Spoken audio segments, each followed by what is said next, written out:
एक बलात्कारी, एक बेविचारी, एक डाका डालने वाला आदमी, एक हत्यारा, जोश में आकर हत्या तो कर दिया, तो भागता क्यों फिर? हत्या कर दिया तो हत्या किया, लेकिन डर रहा है पकड़ा ना जाओ। वही तो जंजीर है ना, हमेशा डर रहे हो। ये जंजीर कोई बनाएगा नहीं और किसी को दिखेगी भी नहीं। महसूस हम कर सकते हैं, सिंहासन को महसूस हम ही करेंगे। तो चाहे जंजीर बनाए चाहे सिंहासन बनाए, बनाने वाले हम हैं। और ये हमारे कर्मों से जंजीर बनती है, कर्मों से सिंहासन बनते हैं। माता पिता हैं, भक्त हैं, सज्जन हैं, पड़ोसी हैं, रिश्तेदार हैं, वो रास्ता बताएंगे, प्रेरणा देंगे, कभी डांट करके, कभी पुचकार करके, कभी फुसला करके हमें राह दे सकते हैं, प्रेरणा दे सकते हैं, समझा सकते हैं। लेकिन समझना या ना समझना, और बड़े बुजुर्गों के जो समझाइश है उसके अनुसार से जीना या ना जीना, निर्णय हमारा अपना होगा। और उसी निर्णय के अनुसार से हमारा जीवन बनेगा। मैंने कहा था कि ये एड़ी से चोटी तक ये शरीर दिखाई पड़ रहा है, ये जीवन नहीं है। जीवन कर्म है।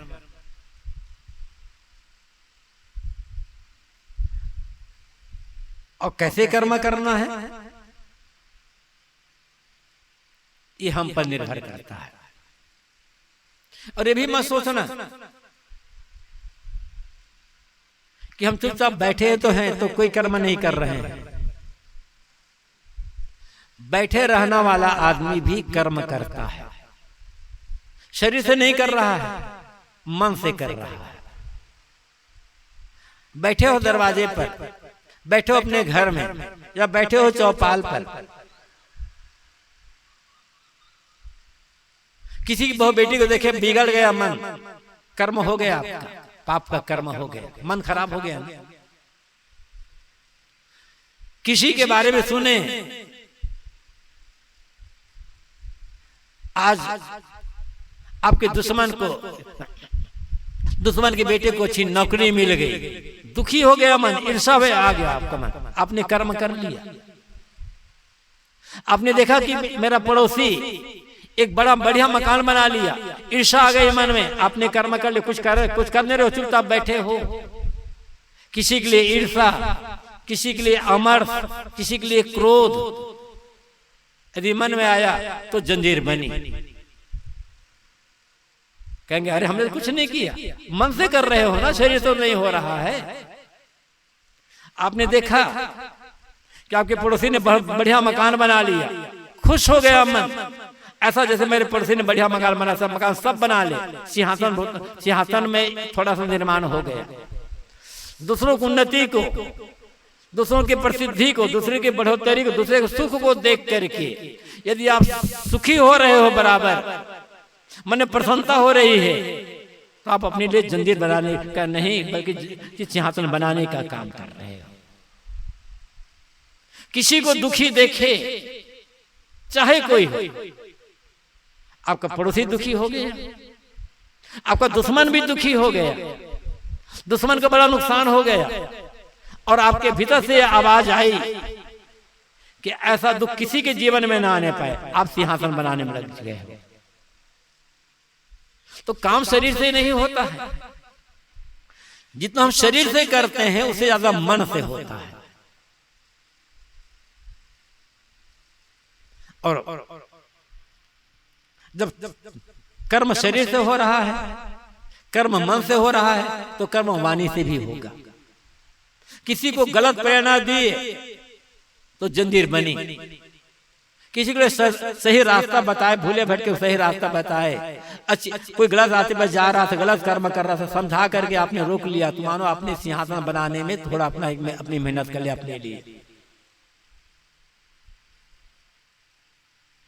तो तन मन वचन से जो कुछ भी करते हैं वो जंजीर बनती है, या तो उससे या तो सिंहासन बनाते हैं।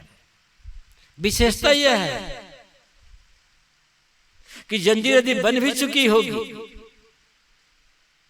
तो जंजीर को काटने का काम काट दे या काट करके सिंहासन बनाने का काम करे। कुछ तो जंजीर कटेगी, कुछ तो हल्की होगी, कुछ तो सिंहासन बनेगा। जो बीत गया वो मुर्दा है। पीछे हमने क्या किया ये भूल जाओ। भूल हो गई हो गई। भूल हो जाना, गलती हो जाना कोई बड़ी बात नहीं है। जिन्हें हम बड़े बड़े कहते हैं उनसे भी तमाम गलतियां हुई, तमाम भूलें हुई हैं। बड़ी बात है उन गलतियों को, भूलों को समझ जाना और समझ करके स्वीकार कर लेना और स्वीकार करके छोड़ देना। सुना है ना आप लोगों ने, रत्नाकर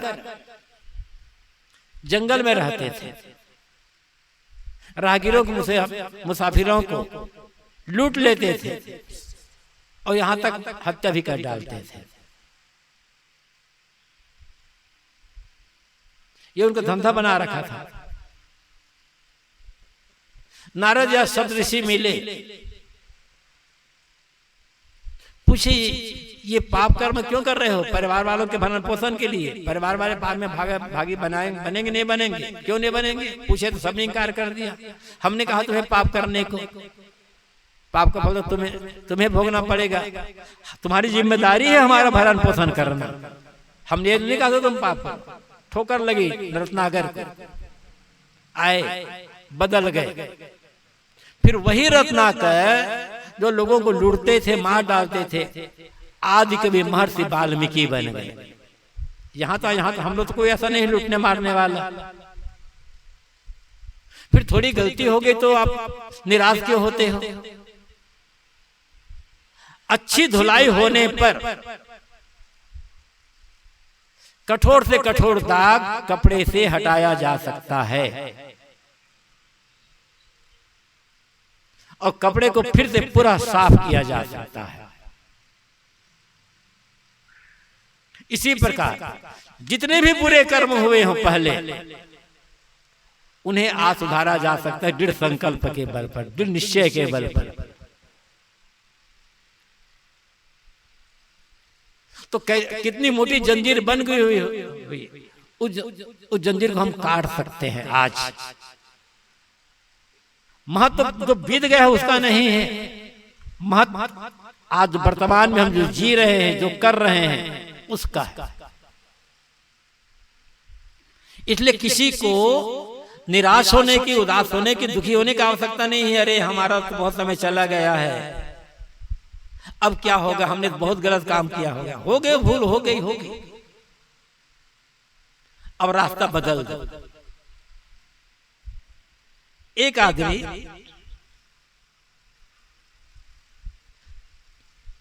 जाना था पूरब, लेकिन दिशा भूल गई, भ्रम हो गया दिशा का, जाने लगा पश्चिम। तो हुआ क्या? फिर अपनी मंजिल से वो दूर ही दूर होता चला, जितना चलेगा उतना मंजिल से दूर होगा। बीच में कोई आदमी मिल गया, पूछा तुम कहाँ जा रहे हो? बताया अमूक जगह। अरे वो तो पूरब है, तुम तो पश्चिम जा रहे हो, अब बहुत दूर चले आओ, लौट जाओ यहां से। जिधर जा रहा था उधर पीठ कर दिया, अब पश्चिम तरफ पीठ हो गई, अब पूरब तरफ मुंह हो गया। तो जितना चलेगा पश्चिम की दूरी कम होती जाएगी, पूरब की दूरी भी, पश्चिम दूरी बढ़ती जाएगी, पूरब दूरी घटती चली जाएगी। ऐसे ही मान लो भूल हो गई, हम पश्चिम की तरफ जा रहे थे, गलत मार्ग में जा रहे थे, समझ में आ गई ना? अब पूरब की ओर चल देना है, सही मार्ग में अपना लेना है।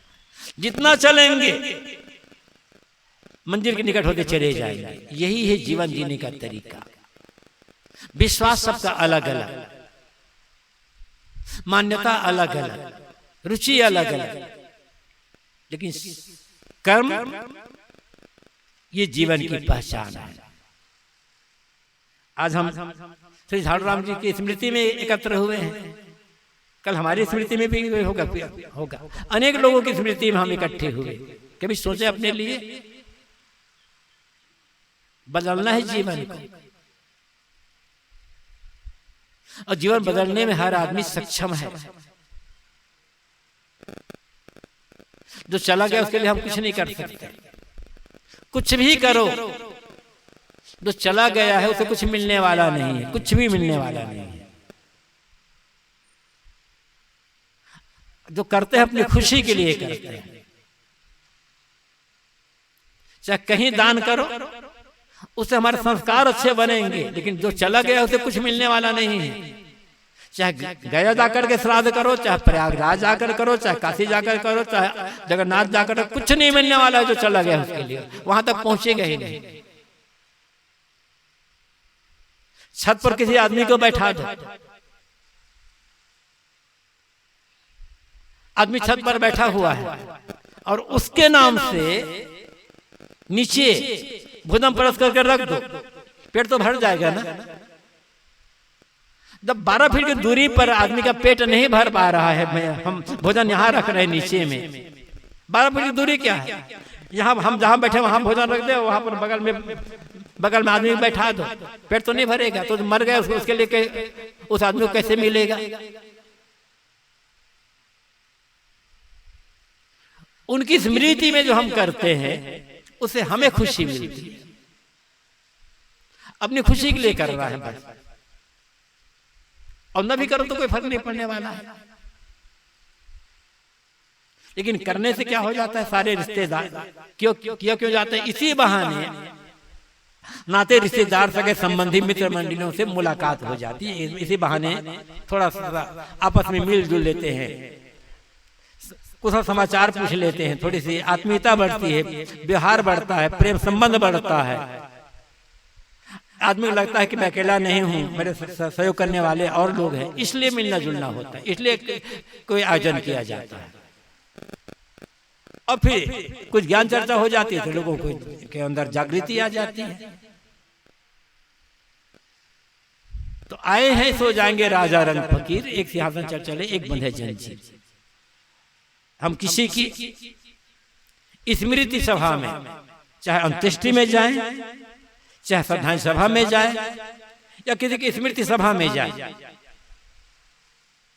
उनके लिए हम कह तो देते हैं भाई, उनके लिए हम श्रद्धांजलि अर्पित करते हैं। ठीक है, एक भावनात्मक कथन है, अच्छा है। लेकिन हमें एक प्रेरणा लेना, हमें एक संकल्प लेना है। ऐसे मेरी भी अंत्येष्टि होगी, मेरी भी श्रद्धांजलि होगी, और मेरी स्मृति में भी सभा होगी। उसमें मुझे पता नहीं चलेगा, लेकिन जब तक मैं जीवित हूं ऐसा मैं करूं कि अपने लिए श्रद्धांजलि लिख सकूं।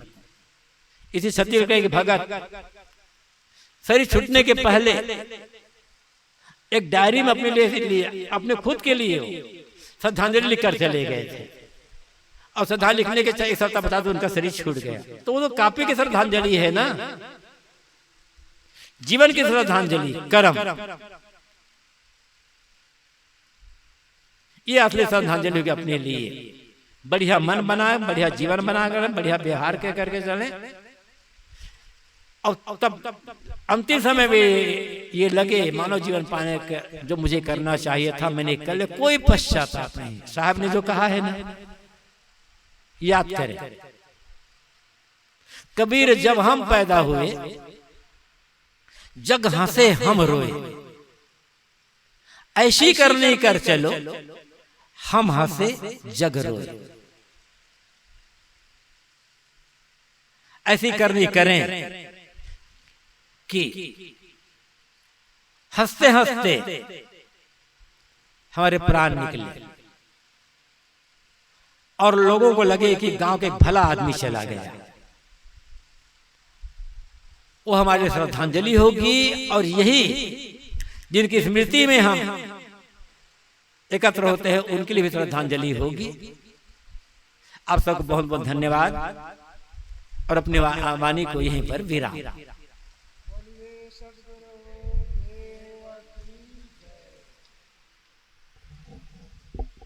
हेलो। जरा एक बार जयकारा का घोष करें। बोलिए सद्गुरु देव की जय, स्वर्गीय झाड़ू राम जी की जय।